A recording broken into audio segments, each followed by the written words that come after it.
Northeast Japan just produced its third strong offshore earthquake in 6 months. The footage is familiar. The pattern is not random.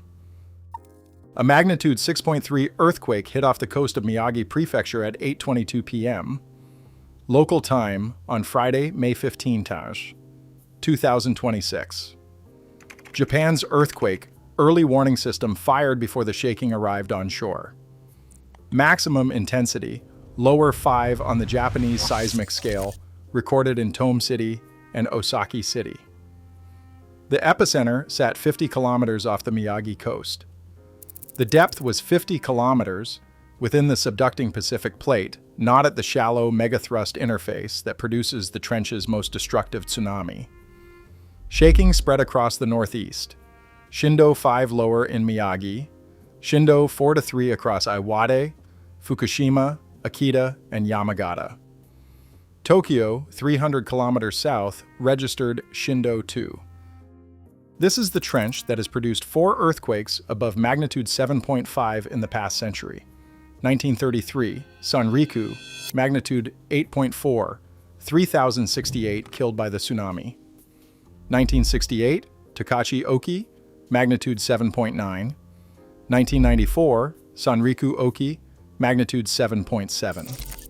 And 2011, Tōhoku, magnitude 9.0, more than 18,000 killed. In the past 6 months alone, the same trench has produced 3 more strong offshore events. December 8, 2025, magnitude 7.6 off Misawa, tsunami warnings issued.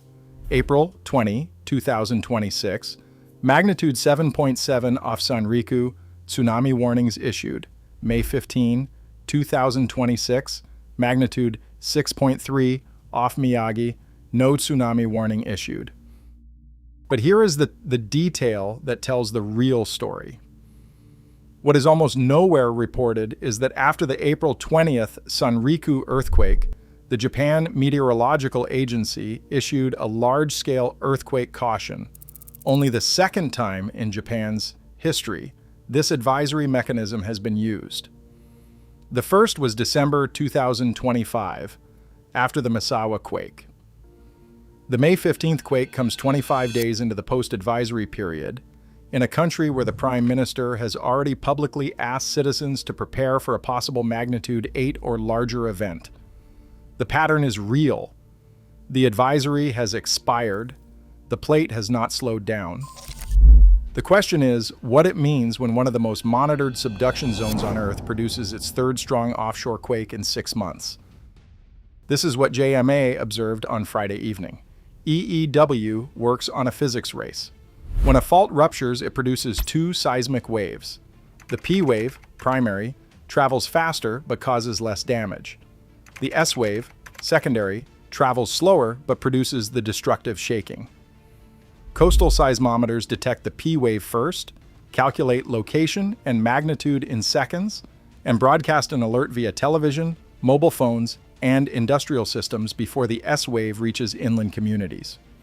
For people far from the epicenter, EEW gives 10 to 30 seconds of warning. For people directly above it, the warning and the shaking arrive together. For the May 15 quake, the alert reached coastal Miyagi seconds before the shaking. Trains stopped automatically. Elevators returned to the nearest floor. Industrial systems initiated shutdowns. Then the shaking arrived. On the JMA scale, Shindo 5 lower means most people feel fear. Unsecured items fall from shelves, and pedestrians struggle to walk. It is the level at which inspections become mandatory. The Tōhoku Shinkansen halted across the affected prefectures. Bridges, highway segments, and major tunnels underwent structural integrity assessments before service resumed. The shaking lasted seconds. The inspections take hours. The advisory came 25 days ago. This is why the May 15 quake feels different from a routine magnitude 6.3. On Monday, April 20, 2026, at 16:53 Japan Standard Time, a magnitude 7.7 earthquake struck off the Sanriku Coast north of Miyagi along the same Japan Trench.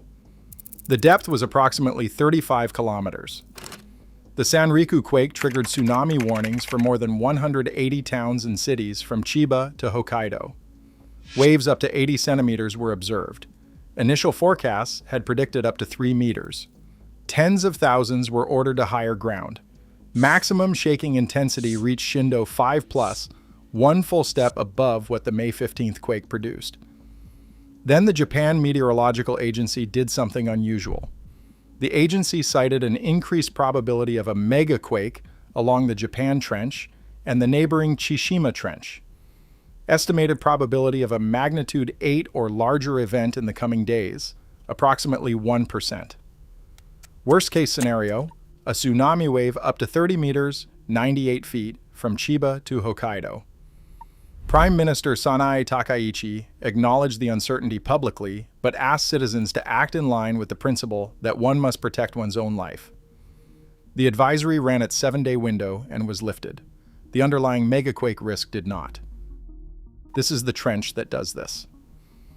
The Japan Trench is the deep ocean boundary where the Pacific Plate is driven beneath the Okhotsk microplate at approximately 8 centimeters per year. It runs along Japan's Pacific coast from north of Tokyo to off Hokkaido, one of the most seismically active subduction zones on Earth. It is also among the most closely monitored. The SNET seafloor seismometer system, 150 ocean bottom stations cabled along the trench, provides direct seismic data from above the rupture zone. GNSS stations on the coast measure ground deformation to the millimeter. Ocean bottom pressure gauges detect seafloor uplift. The 2011 Tōhoku earthquake at magnitude 9.0 ruptured the southern portion of the trench, releasing stress accumulated for centuries. The northern segments off Sanriku, off Hokkaido, are different. They are considered locked. Strain has been accumulating since at least 1968. That accumulated strain is what the April 20th advisory was designed to warn about. It is what the 30-meter tsunami scenario is calculated against. The Japan Trench is the most closely monitored subduction zone on Earth. That is not a reassurance. That is a description of how dangerous it is. We know which fault did this. We know which fault could do worse. We do not know when. To understand why the May 15 quake did not produce a tsunami, look at the depth. Both the May 15 quake at 50 kilometers and the April 20 quake at 35 kilometers were deeper than a classic shallow megathrust event. The tsunami-genic earthquakes of the Japan Trench were shallow thrust events, the rupture along the interface between the Pacific Plate and the overriding Okhotsk microplate, at roughly 10 to 25 kilometers below the seafloor. When that interface slips, the overriding plate is pushed upward. The seawater above it is displaced, and the displacement propagates as a tsunami. A deeper event, occurring within the subducting plate rather than along its upper boundary, is called an intra-slab earthquake. No vertical seafloor displacement, no tsunami-generating push. The May 15 quake fits the intra-slab pattern. The April 20 quake was closer to the plate boundary, but still too deep for a classic shallow megathrust, which is why its tsunami was 80 centimeters rather than meters. A future event on the megathrust interface itself, at less than 20 kilometers depth, along the locked northern Sanriku-Hokkaido segment, would behave differently. It would displace seawater. It would generate the tsunami the 30-meter scenario was calculated against. The May 15 quake is not that event. The May 15 quake is also not unrelated to it. Same trench, same plate, different depth, different consequence. And the pattern is still going. The Japan Trench is still subducting. The strain on the locked northern segments is still accumulating. JMA is still monitoring. The question is not whether Northeast Japan keeps experiencing strong offshore earthquakes. It does. 3 of them in the past 6 months. The question is not whether the May 15 quake is a confirmed foreshock to a megaquake. It is not. The current seismic data does not support a foreshock interpretation. The question is what it means when one of the most monitored subduction zones on Earth produces 3 strong offshore quakes in 6 months. While a megaquake advisory mechanism used only twice in Japanese history has been activated and expired within that same window. The May 15 quake is not the megaquake.